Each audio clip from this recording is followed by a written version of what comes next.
Kreu i Partisë Demokratike Sali Berisha nga Tropoja ka bërë një betim para mbështetësve të tij të zjarrt. Ai ka paralajmëruar Ramën se nuk do të dalë nga kufiri i Shqipërisë pa dhënë llogari për të gjitha të këqijat që ka bërë.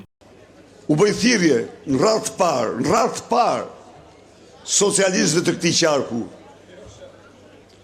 Mos shkelmoni mbjeshtrat e të parëve tuaj, duke votuar një armik të egër të Shqipërisë dhe Kosovës, një fascisht të dytë. Ju bëj thirrje banorëve të këtij qarku, që janë qark i mbushur me kocka të rënësh, martirësh dhe armiqësh. Mos votoni një vot për fascistin shqiptar, sepse keni tradhtuar gjakun, sakrificën e tyre. Bufi, kneta, zhapit, hardhucat, qyryk, e tjerë. Kërkonte që ato të zeza që u ka bërë ju, ti mbuloj si o katar, ti mbuloj me banalitete.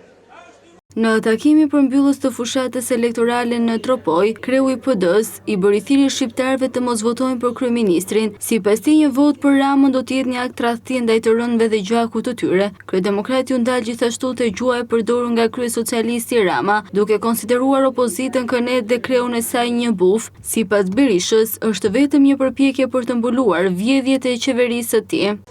Në qoftë se në Vlorë ja thash një të vërtet, dhe ja u them dhe ju këtu, se kur shkova në Vlorë, ajo që më erdhi në mend, thash do të vetohem para Ismail Qemalit, se do ta çojnë në Beograd këtë tradhtar, atje ku ka vendin.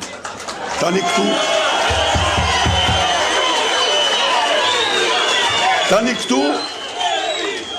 këtu do t'i them tjetrën, të betohem se s'do dalin çdot nga kufiri i Shqipërisë pa dhënë llogari për të gjithë të këqijat që i ke bërë shqiptarëve. Berisha deklaroi nga Tropoja se programi Forcës së ai drejton synon të eliminojë mjerimin dhe varfërinë e skajshme nga Shqipëria brenda një periudhe 100 ditore, ndërsa premtoi masa të menjëhershme pas zgjedhjeve për përmirësimin e jetës së qytetarëve.